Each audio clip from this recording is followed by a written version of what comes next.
Welcome, everyone. This is Glenda Dawson. You are watching Glenda's Dragon's Den. LD had a what I call a mission today. Yes, I sent him out for groceries. Shh, don't tell him I said that. We do give our secrets away every once in a while, but and I'll get teased for it. Who cares? I do have a great person with us today, a guest, JP Alters. Welcome. How are you? I'm great. Thank you so much for having me, Glenda. Thank you. Oh, thank you for being here. It's a pleasure. So tell our audience about yourself and how you got to be where you are now. Ooh. So a bit about me. Firstly, I'm a mum of three. So I have three big kids now. So I've got a 16-year-old son, 18-year-old daughter, and 20-year-old son.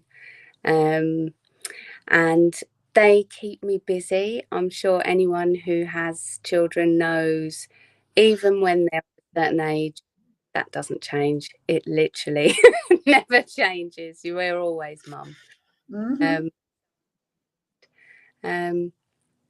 I'm a qualified social worker, and I work currently. Well, I split my week. Half my week, I mentor students with learning disabilities and students who are neurodiverse, and the other half of the week, I work with a homeless project and support clients who have issues with homelessness or who are at risk of homelessness within the community.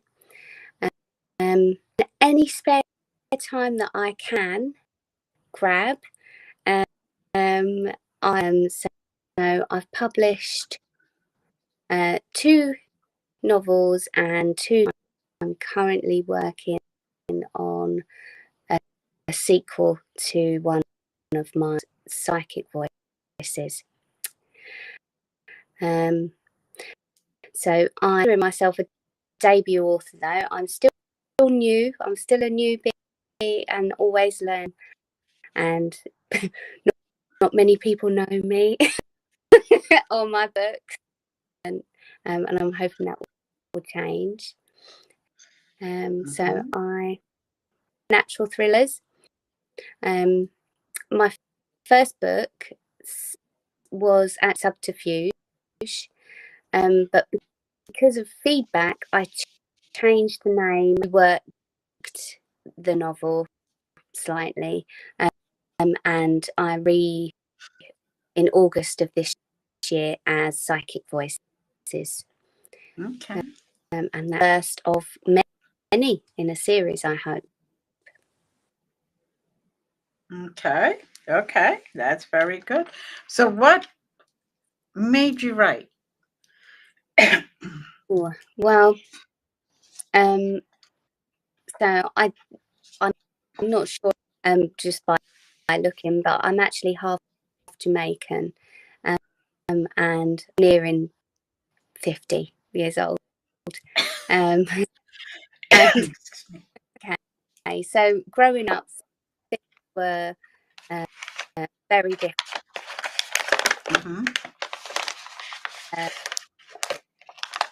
Not used to I'm losing your audio, honey, today. Yeah. Oh. Yeah. Am I back?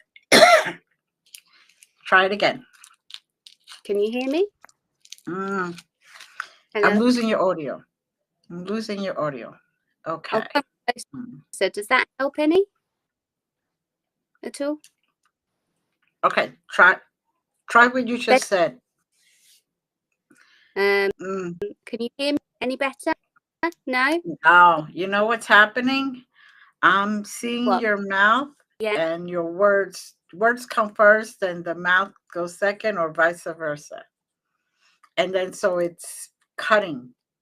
Lagging, yes. To suggest, I don't know. I could. Do you want me to and see if that helps? Do you want me to try from a different location?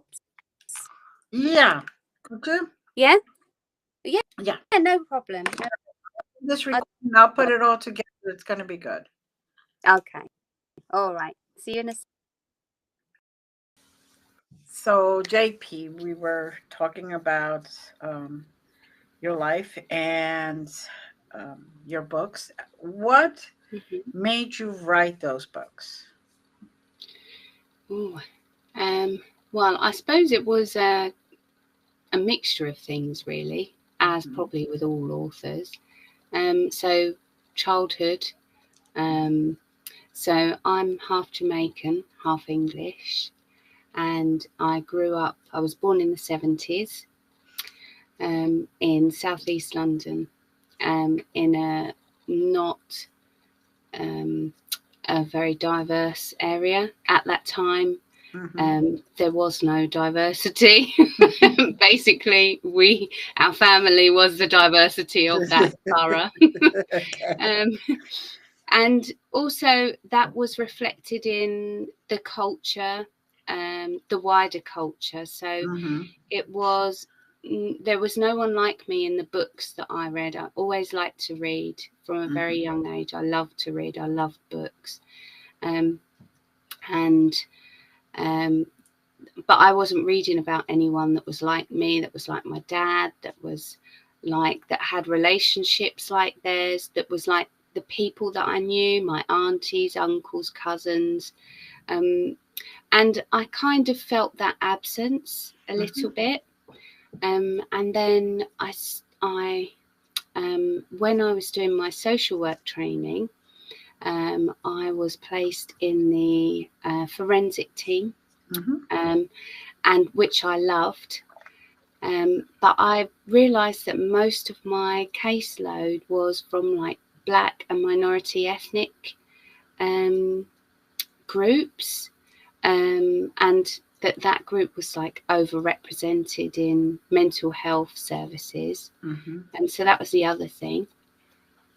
And then COVID happened, and I really wanted to write.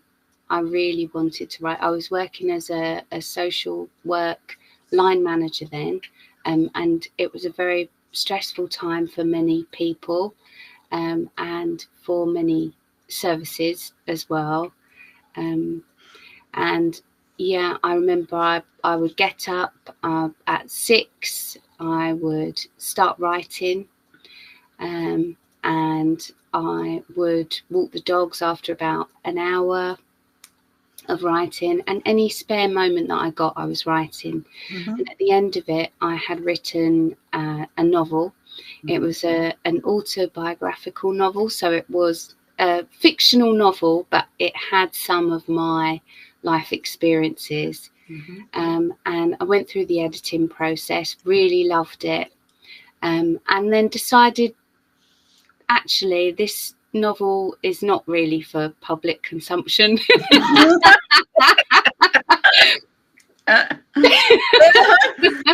Those are our little secrets. Yep. Yeah. We'll close that book and we'll shelf it. And so I think that was my practice. And I loved the experience, and it was a really cathartic experience, but it was really fun. It was genuinely fun, and it sort of like woke me up to my calling, if you like. So I knew that I wanted to. I always like to be helpful and to be of service. So hence the job role.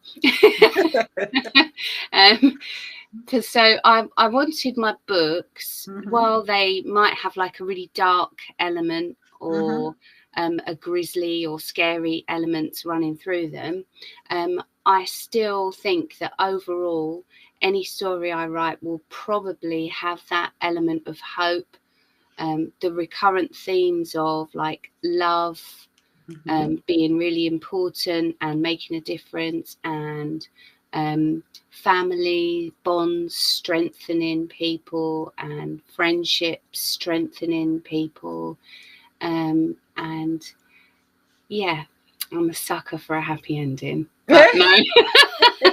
I'm not giving anything away. Well,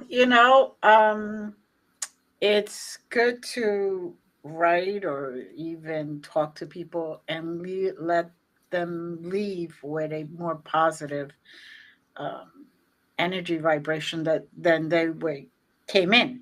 Definitely. And that's the big thing. That's how we all heal. Mm. You're called to write. You haven't written the book you're supposed to write yet. Mm. The book I feel that you are going to write, and it might start very shortly, is the true experiences that you had so others can see that no matter where you come from, Mm-hmm. you could be, I could be, a Chinese person to move into an old, same type of non Chinese Mm-hmm.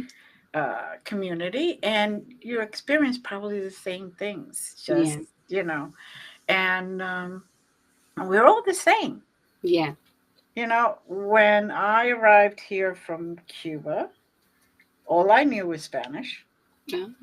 And, so when my parents moved here in early 1970s, Mm-hmm. I had my difficulties, Yes, I bet. I because bet. the language, and everybody's like looking at me, and I'm like, what did I do? Like, I'm a child. Yeah. Oh. But so, I feel that is kind of healing to those that hear about it, that they're Yeah. not the only ones, Mm. and that they could take that those experiences, turn it around, and look at you. Mm-hmm. You went into social work, right? Yes. To help others. Mm-hmm. And you turned it around into a more positive life for you, your family, your kids, Mm-hmm. and now writing. So um, they're all on Amazon, correct?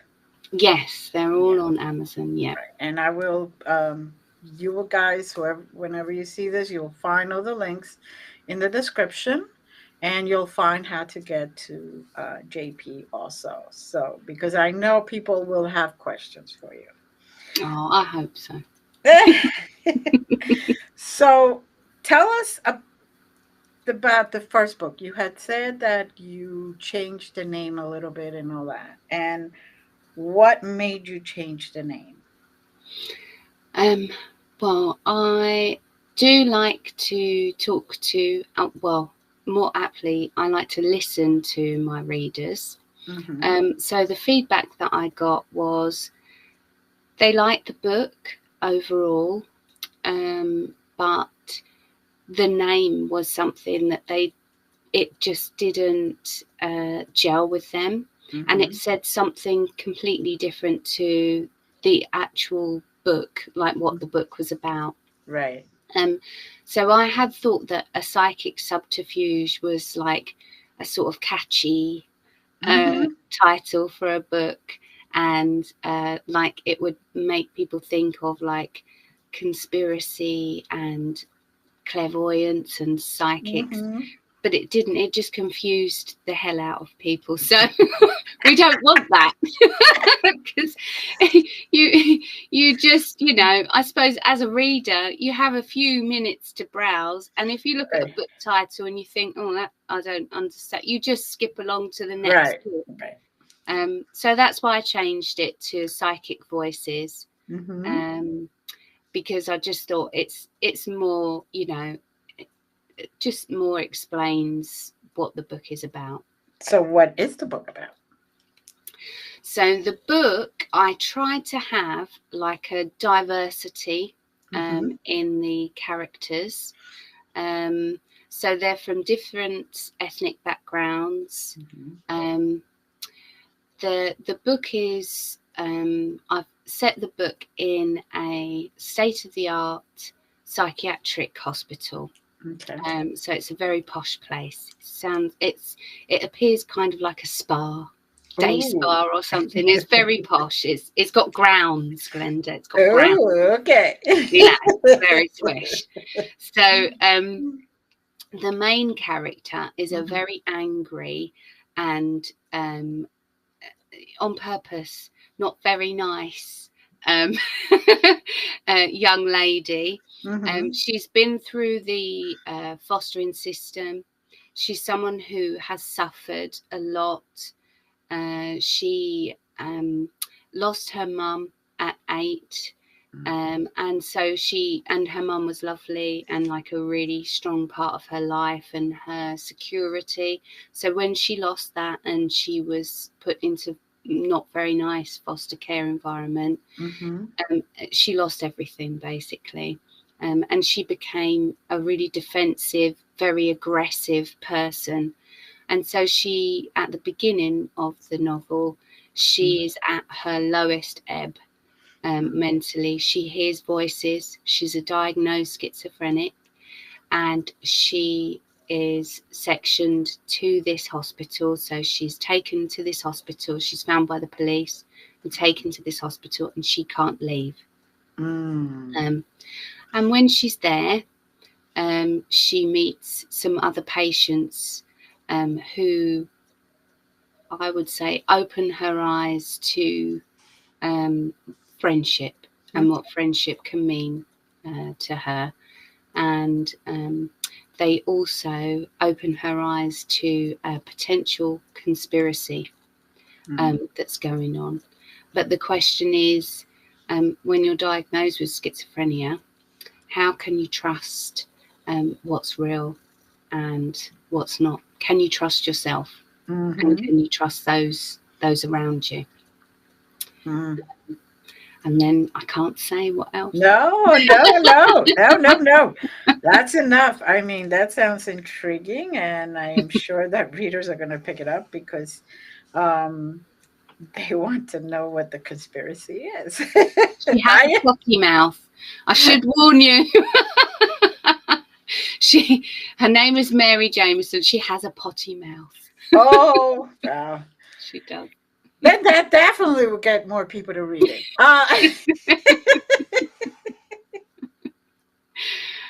So, now, when you were saying before,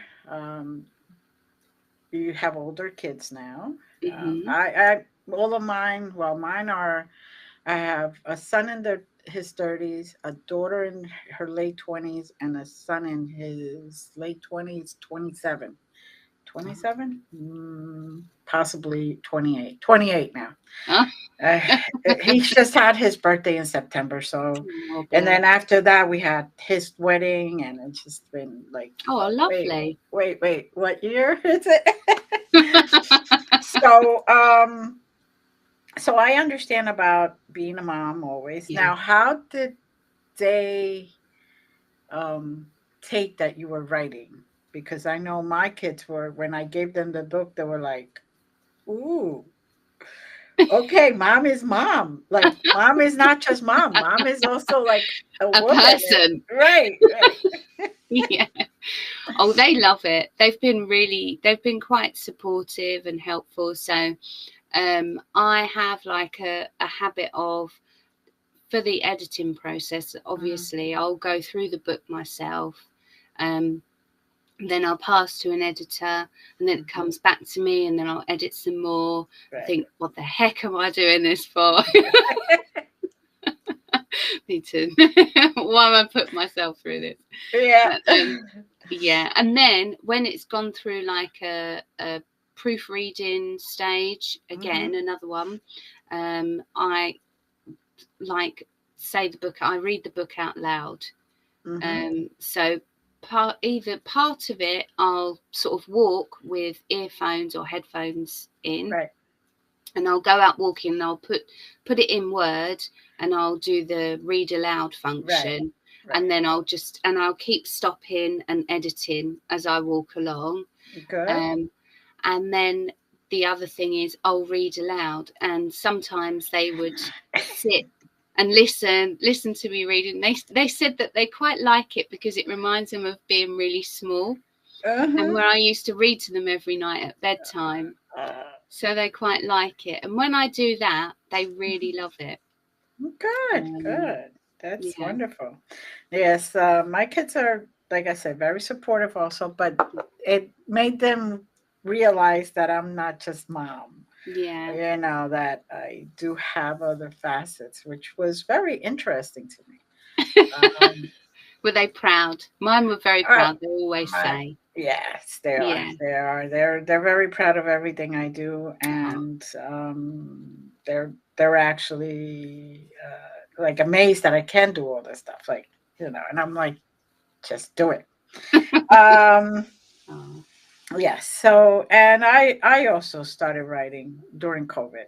Mm-hmm. I was thinking and thinking, and what should I do? Not should I do? What should I do? Not should I do? And then I wrote it. I did the first writing, and I just said, okay, read it quickly, people, because I plan to get this out by this date. Oh, So, yeah. because I self-published it, but Me too. I wanted to have a deadline, because if you don't have a deadline, then it just sits there and Yeah. sits there, True. True. and True. then you're, oh, I got time, oh, I'm not in a hurry, and Mm, so this way, I mm. that was my first one. I'm supposed to write 4 others, and I'm working on them.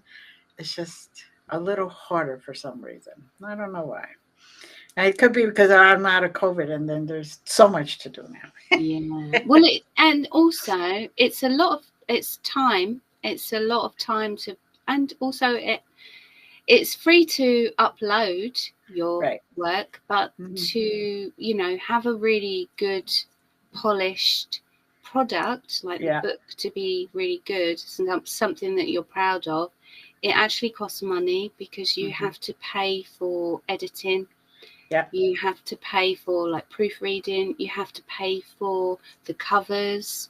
I was very lucky. My now daughter-in-law did the cover for me. So, Oh, yes, you are yeah. blessed. That was Yes. really lucky. I just Yeah. saved.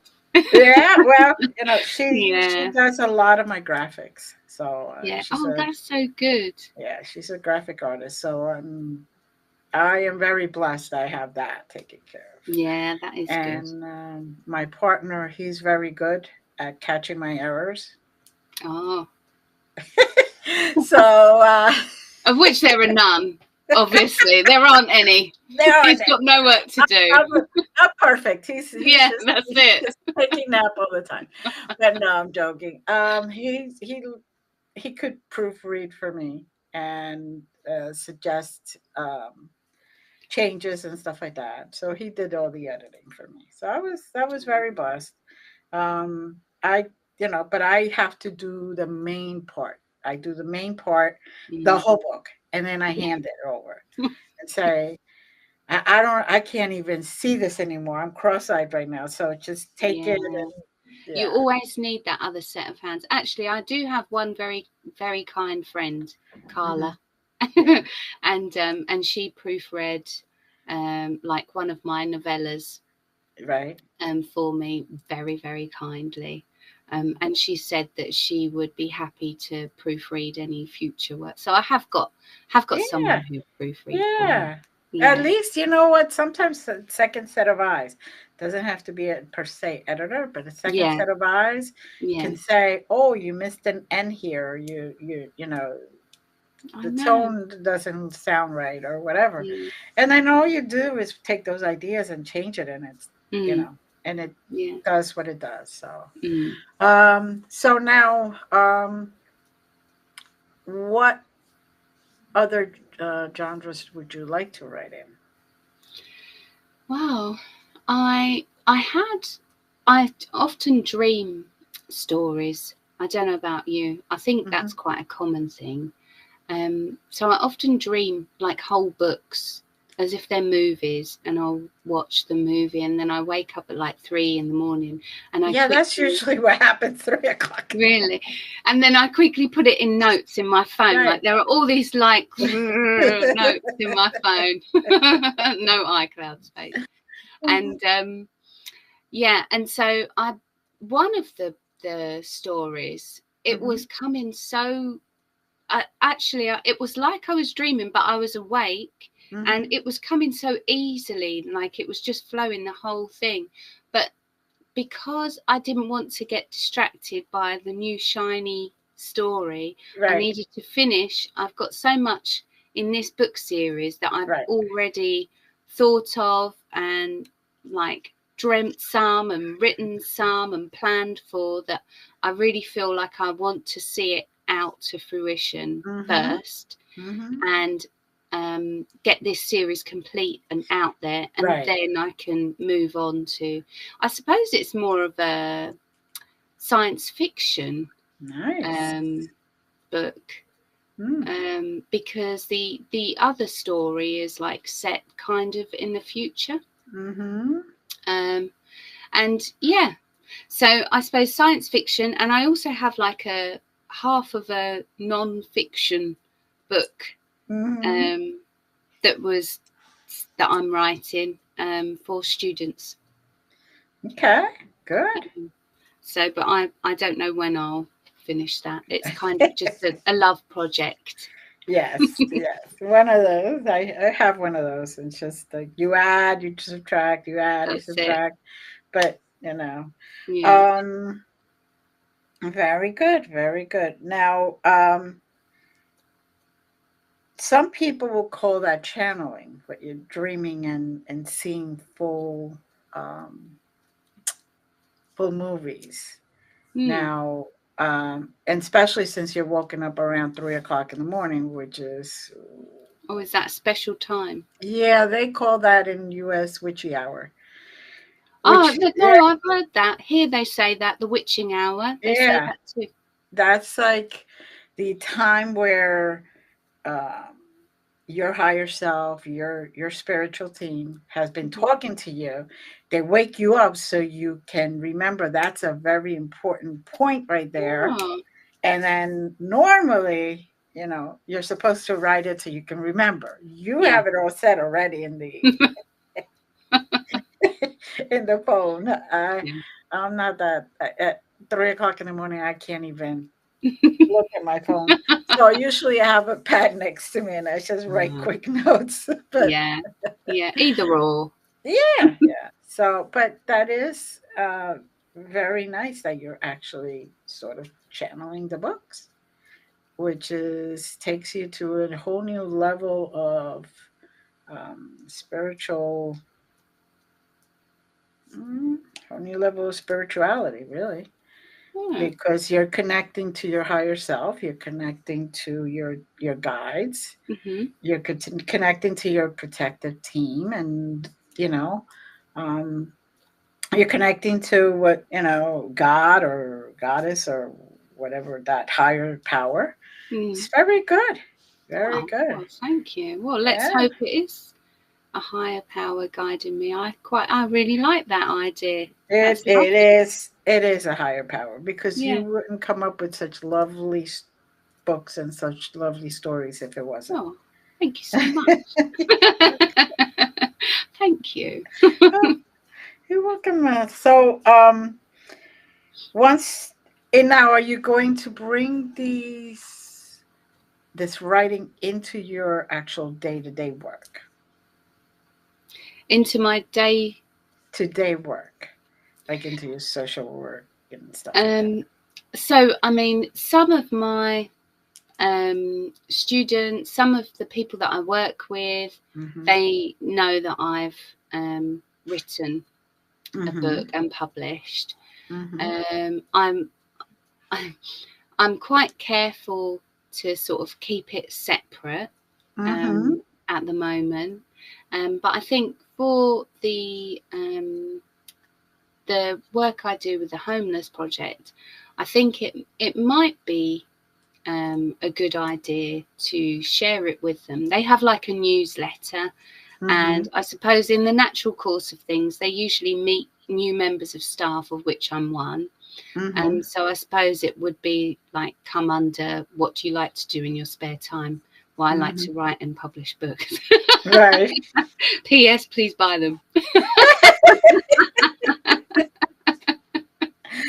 Oh, Lord. Well, it's good that you have all those experiences that can maybe at some point also bring you into writing about your experiences as a social worker, Mm-hmm. not only for other social workers so they could understand that you basically go through the same things, but Mm-hmm. also for the people that you're helping so they can see that there is at some point light at the end of that tunnel that can change things around for them. Well, I hope so. I really Yeah. do hope so. And the other thing is, I hope that the books, like Psychic Voices in particular, help to like spread empathy, Mm-hmm. because sometimes what people haven't experienced themselves, they can't imagine. Like they might just see the outside Mary Right. Jameson, see her aggression, see her like unkindness to others, Right. and they might just judge, or they might not understand where she's coming from. So the beginning of the book, I spent quite a long time Mm-hmm. like being really descriptive and showing her normal like attitudes and reactions. And I like to think that I built quite a strong picture and gave the reader a really good basis, like a background for why she is the way she is. Mm-hmm. And hopefully the feedback that I've got so far is that um, they like her in the end. But at the beginning, not so much. Well, but it's true. People do fear what they don't know about, what they don't Absolutely. understand, and they judge before they even give the person or the situation a Hmm. chance. Hmm. You Yeah, know, true. and there's so many people that get mislabeled, Mm. so many people that just walk into a place and because you don't have the right color tie, for example, you're Hmm. already like, oh my God. Yeah. And it's a shame because that's Mm. not what the insider of a person is about. Yeah, So definitely. that's why these books are very important. And I'm hoping that you get a lot of readers and a lot of buyers because Oh, thank you. I really believe that this needs to be spread, that for, like you said, empathy, so people Yeah. can understand that the package, the book cover isn't Hmm. exactly Yeah. Oh, what thank you the book so is about. much. So, Thank you, Glenda. oh, you're welcome. Now, how do you juggle all this? Because I know, I know when I had my kids that are in the same age you have yours. Oh my God, I couldn't even think of typing. Never mind. Every single time I would sit down, Mom, I need a Yeah. ride I need a here. lift. It's the Yes, worst. it's a I need lift. a lift. Lift. Yes. Mum, I'm late for work. Mum, I'm late for college. Mum, Uh, can you give me a lift? I'm going to this nightclub. What? I'm too well, old. I can't. I'm tired. Oh dear. I it's know. true. It's true. It's a busy Uh, time. yeah. Well, I mean, maybe it's my form of escapism. Like Mm-hmm. this is my like I don't really I'll have like the odd glass of wine or Right. whatever, but I don't really drink. I don't really go to pubs and nightclub. Well, I'm like 48. What the heck? They wouldn't even let me in. They wouldn't let me in. Oh, I'm sure these days they'll let you in. Things have changed. Yeah, So, I mean it's like I go for like walks in the country or maybe along the beach. mm-hmm. I like to be in nature, but if I'm not in nature, I'm with the kids, with friends, then I'm writing, and it's just what I love to do, really. And so Mm-hmm. I just find the time. There's always there can always be time for things that bring you joy. I think it's Mm-hmm. really important to prioritize finding time to do things that bring you joy in life, Mm-hmm. because it's those small moments that like fill up your whole days and Right. weeks and months. So if you have lots of little pockets of joyful moments, then your overall happiness is increased. Mm-hmm. So yeah, so I just always find the time, no matter what. Good, good. Yeah, It's full of self-love. That is actually yeah, what it is, right? that's true. You, Yeah, yeah, loving yourself enough to don't not forget yourself, to give yourself that yes, appointment also, right? yes. And I know that's really difficult because also as mums, we have like a tendency to put our own needs Mm-hmm. behind. Mm-hmm. So I will still probably do that. Like if I'm honest, if I want to Right. sit down and do some writing, but one of the kids says, Mum, I need a lift. Like my bus isn't coming. We live in the countryside, so sometimes the bus doesn't come or whatever, Oh, and they know because of their phone, the apps. right. Then I will put my writing aside. But I Right. just think, for the most part, if I have in my mind like time carved out Mm-hmm. specifically for writing, when I know they don't get up early. They do not get up early. They're not going to disturb me. And 6:30 in the morning, they are not coming down to disturb me. I'm home free. I'm safe. You Yeah, barely see them 5 minutes before the bus supposed to be that's there. it. I'm safe. I'm fine. So maybe my answer should be strategic planning. There you go. Yeah, Well, it's strategic. I say it as making an appointment for yourself. That's You right. keep all your doctor's appointments, all your work appointments, everything else appointments. So you put yourself in the appointment book. Very true. Even if I tell people, even if it's 10 minutes of just being in a room in silence. Yeah. I used to do that when mine were really young. I would actually put a sign on the bathroom door, knock and I'll kill you. Because I just wanted to be in a small room, lights down, maybe a candle or Yeah. two, and just like that would be my moment where Hmm. I could get grounded, Yeah. get back to me, Yeah. and then okay. As Yeah. soon as I open that door, I know it's gonna be a rush of everything. Yeah. But and they always thought it was funny because at first they would do it on purpose. You didn't kill me. Oh. But Yet. they understood. Yes, that's what I used to say. I used to say I spared you. That was the one chance you had. I'm going to use that one. Oh, well. We have to be inventive, right? Hmm. Inventive different ways. So I am hearing that you're you're working on different things, and I cannot wait to see those come out. Oh, thank And you'll have to come back when they're actually published, so you could tell you. us Love more to. about it and explain how you finally got there. Because uh, It's a long process. Well, I'm eh, editing. I'm mhm, editing the sequel at the moment. It's called Psychic Echoes. okay. And I had even more fun writing this book, and there are some parts in it that scared me so much that I went downstairs to my teenage son. I was like, son, do you want to come and watch a film with mummy?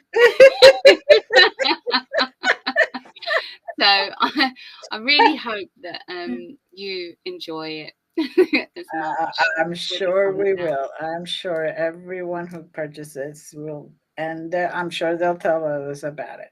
Yeah. Well, it's almost time. Yes. But I thank you. Please hold on for a second.